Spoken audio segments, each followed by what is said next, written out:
Nonprofit professionals, have you thought about using gift cards? They're especially helpful this time of year. Think holiday gifts for the whole team, year end bonuses, and even direct support to families in need around the holidays. Charity Charge has a free gift card program just for nonprofits with no sign-up fees or ordering minimums. Text or email a digital card for face value, no extra cost, or ship a physical card if you prefer. Let our team support your year end projects and save money on your gifting. Visit charitycharge.com to learn more and beat the holiday rush. Now, on to the episode. Thanks for tuning in. Hello, everybody, and welcome back to the Nonprofit Spotlight Series. This is Grayson Harris, and the show is hosted by Charity Charge. Today, we are joined by Renee Brown. She is the CEO of DePaul Community Resources, and they are doing just incredible work that we are really excited to explore on the show today. Renee, thank you so much for coming on. Thank you. Thank you for having me. Well, can you just start it off and set this kind of baseline? What is the mission of the organization, and who do you serve? Yeah, so DePaul started in 1977 as when an orphanage closed, and we started our foster care program. And then we had one individual in our foster care program who had a disability and had nowhere to go besides a nursing home, and he was 18. And so because of his one need and the lack of resources, we started our developmental disabilities division. And so since then we've just grown. We're all over Virginia. We have 12 locations. We do foster care, adoption, independent living. We have mental health services, counseling services, and like I mentioned, we serve individuals with a disability. And our mission is to open doors to hope and belonging for everybody. And that's really what grounds us. What a great tagline, the open doors. I love that. And if you could describe what would you say is a misunderstanding about the work that you're doing within your community that you are often having to re-explain? One of the big things is like who can be a foster parent. A lot of people think that they have to be married, they have to own a home, they have to have a large home, and all these things. And you don't. You can be a single individual. We accept same-sex relationships. We don't discriminate about, who you love or your religion or where you live. You can be in an apartment, you can be younger, you can be older. We just want people that are willing to commit to help young people in one of the toughest moments of their lives. And we'll provide you all the training and all the support that you need to be successful. Thank you for that context. I think it's really important, and especially with the work that you are doing, and it's so supply constrained, right? There's not enough foster parents, so I Right. think it's incredible that you're not discriminating because in putting up extra barriers on something where we're really trying to do our best to reduce barriers is kind of anti-mission, I would say. Absolutely. Absolutely. And this has been a challenging year, for nonprofits across the space. What would you say, within your community and within your organization are a few challenges that y'all have been facing and conquering this year? Yeah, so a lot of it has to do obviously with funding and the lack of funding.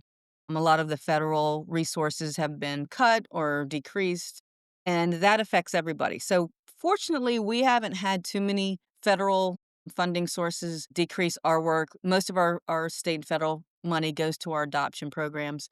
However, when other nonprofits are facing those issues and we're all competing for the same grants, well, the grants now want to prioritize, likely, understandably so, those that are facing those federal cuts, which means we are no longer in competition for the funds that we were able to get last year. So it's a trickle Mm, down ripple effect of really having those funds. And those funds are important because we can use those usually in a more flexible manner than, say, like a Medicaid dollar or a dollar that's very restricted from a where only grant. 10% of that's going to go to overhead with those restricted ones. Yep. Exactly, right. So we really count on people to invest in our mission through donations or other ways they can volunteer and help us to make sure that we're able to continue to do the important work of helping foster kids and helping individuals with a disability throughout any kind of federal or state climate. There's this difficult balance during this kind of time of chaos where you want to communicate trustworthiness and stability within the organization while also communicating the need for both the community and the organization to your donors. Whenever you're talking to a donor and having these conversations, how are you striking that balance to where you're not kind of scaring them away? Everything is going down unless you give Right. me, support versus, hey, there are some real challenges we're facing and you can make an impact by, working and supporting with us? Yeah, we really emphasize the stability of our staff and our leadership, and our mission doesn't change, right? What we're doing doesn't change. And so it's like, trust us to continue our mission because the people we are serving, they're hit the hardest. We may be facing some things, organizations may be facing some things, but the individuals who we are serving, are facing triple what we're enduring. The young adults who are leaving the foster care system, 70% of the women who leave foster care are pregnant by the time they're 21. There are some staggering statistics that we are fighting every day, to make sure that we are giving young adults a trajectory that is positive. And the people that we're serving are going to be in your community. So if we can help them be as productive as possible, then your neighbor is productive as possible. Your kids' friends are healthy and their mental health is stable. So it comes around like this is all our community. We are not separate from the people who help us. We're interwoven, right, into all of the communities that we're serving. Yeah, thank you for sharing that. And that piece on community, it's so important, especially whenever you're leading a really mission driven organization such as yourself. How has building that, collaboration within your community there in Virginia been as you fit into that, that piece of the puzzle of this kind of broad social network for your community? We are grateful to our communities. We have some amazing community partners. We just celebrated some of them, and you'd be surprised, like the ones that are so excited. Like we have one young company that paints. So we have apartments where 18 to 21-year-olds live, and every now and then we turn those over when a new young adult comes in, and they have to be painted. And we use the same painting company, and he gets to know the young adults in our program, and he loves them, right? And he connects with them, and he talks to them. We have a person that helps them with cars. So buying affordable cars, how to maintain a car, all of that. He has become so connected to our young adults. So there's some partners, right? The normal partners that you think of, like education, and the medical partners and mental health partners. There's those, but then there's just people who provide supports and services in the community that just fall in love with the people that we serve and become sort of these unexpected heroes and partners, and collaborators. So we have so many, and we're so grateful. So that's amazing. And, the role of this position that you're in is to find these kind of unique potential partners. How has it been, and what advice would you maybe give yourself to maybe replicate some of these successes in terms of making these connections within the community, and then that kind of creative process that goes into what skill set do you have, what value do you have, and how can you contribute that to the work that we're doing here at DePaul? Yeah, so as far as making connections, I certainly don't do that alone. So I would, you have to have a great team, and I have that. We have people that have boots on the ground every day, that are just going through doing their work, and as they're doing their work, they're meeting people. And everybody has a chance to share our mission and share a little something and invite people in. You'll be surprised how many people want to do something, but they don't know what to do. And if they get an invitation and says, "We'd love for you to help in this way because you have this skill set, would you be willing?" 9 times out of 10, they're gonna say yes. So, a lot of it is just, like, inviting people, giving them an opportunity. Doesn't have to be necessarily financial. It can be, sharing a skill, sharing an opportunity, creating an internship at your employment for someone we're serving. So that's one way, is like just always inviting people in a variety of ways. And as far as like leadership, when I think about that in general, there's 4 principles that I really think about and one of them is to know your worth. And when you enter into a leadership position, sometimes we doubt ourselves, right? We're like, am I ready for this? Am I up for this challenge? And really being the person, and you're saying to yourself, that little voice in your head to say, you know what? I did go to school. I did do this, have this experience. I have these years of experience. I've done these things. I'm ready for this. I'm going to surround myself with people who can help me. I'm going to get a mentor or supports, and I'm going to do my very best.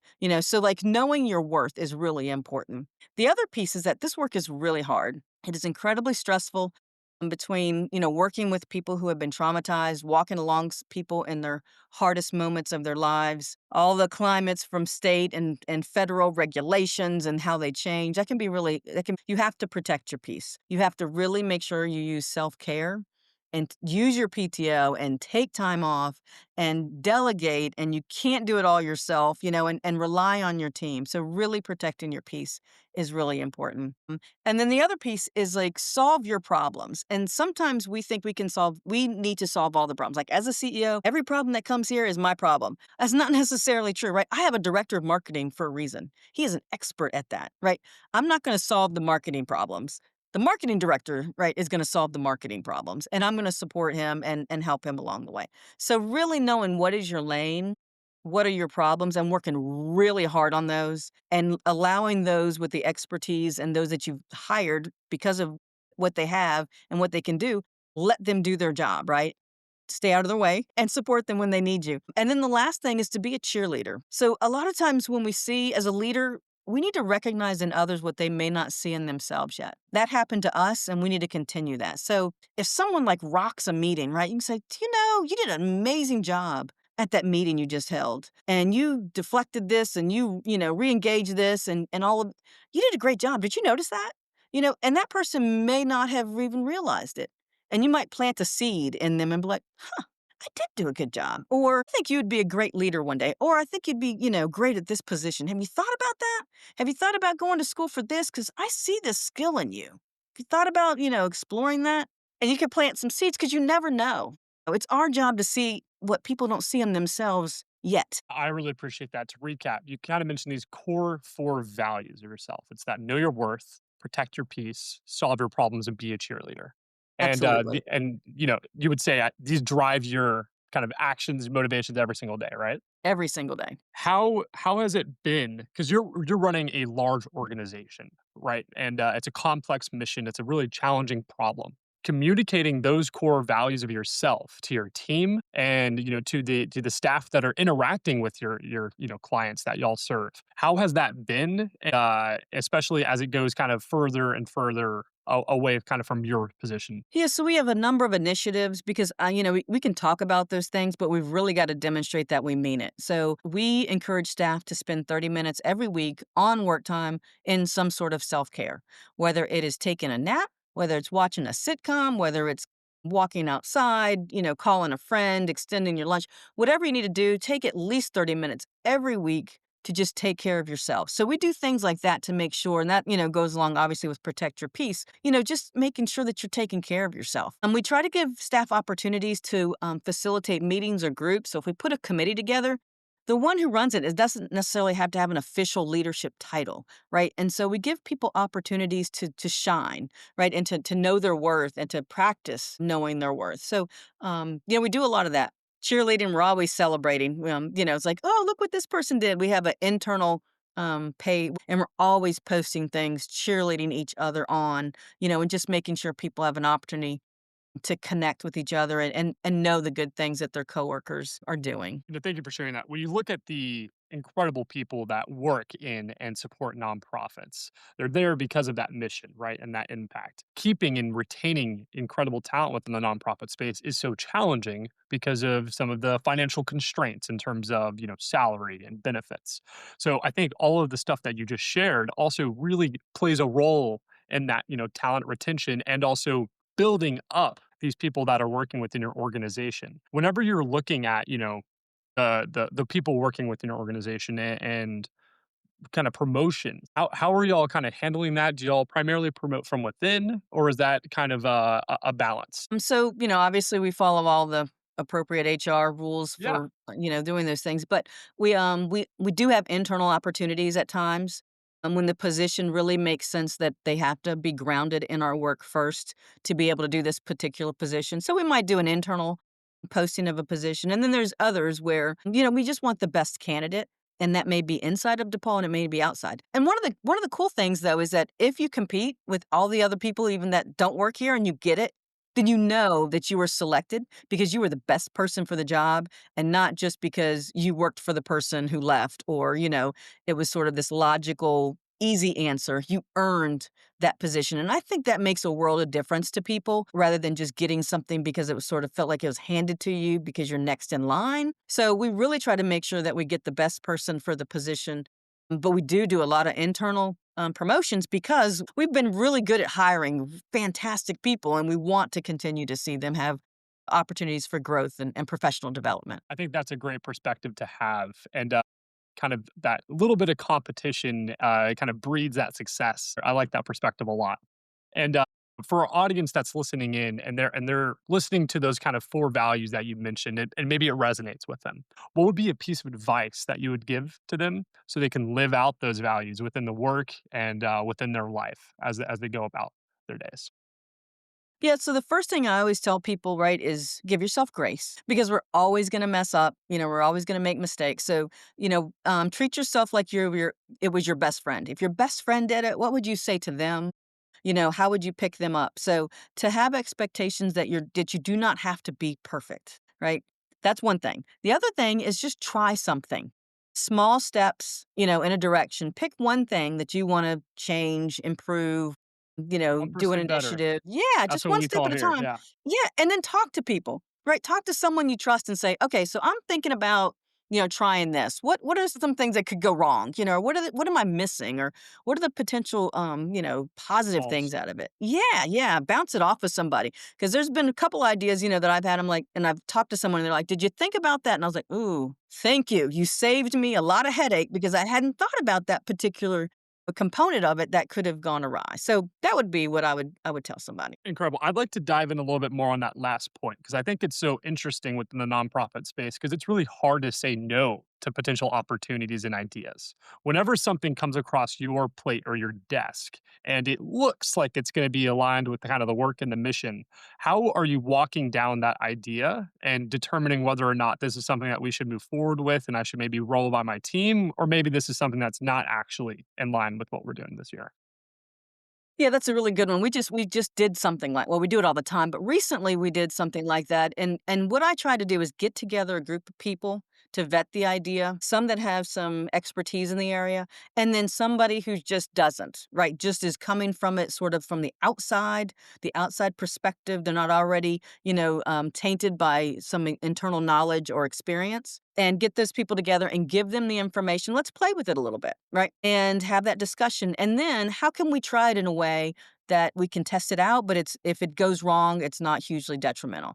So can we pilot it somewhere? We tried a couple things with our on-call, trying an outside source to do some of our on-call because that's hard when people have to take calls in the evenings and weekends, and it actually didn't work that well. We tried it in one office and it just didn't do what we thought it would do. But we tried it right in one particular office with people who are willing to give it a fair shot, right? You have to have people that are like, okay, I'm willing to try this. Because if they walk in already like this isn't gonna work, well then it's definitely not gonna work. So pick your audience, right? Pick a place and do it in a way that if it doesn't work, it doesn't have, huge detrimental costs, to the organization. It's usually what I do. That's great advice. I think that's good stuff to follow for sure. And we're in a time of reflection. The end of the year, and in a time of planning and celebration. So as we look to the end of the year, what are some moments that you'd like to celebrate? With your community and with your organization, and what does the future bring for DePaul? Yeah, so we've had a really, really good year in spite of a lot of things. We had a record development year. Our development team did a great job. We even added to our development team. So I'm really excited to see, where we can go with that. And we started a new program a couple years ago, and this year it just took off. And it's going to be a really exciting revenue source and a support to our communities What is that moving program? forward. So that program is called Agency Directed Services, and it supports people in their homes so they don't have to be in a nursing home or so it's like some Oh, that's supervision. incredible. Yeah. Yeah, so if you have someone in your home that just needs a little bit of supervision or maybe help with cooking meals or doing laundry or take making sure they take their meds, and we have a program that supports them and they're able to stay in their home. And the community has really responded well to that. We have a lot of people, especially elderly people that live in their homes that could stay there if they just have a little bit of supervision, make sure they don't leave the stove on and those kinds of things. And the family members can be the paid provider. So that really helps.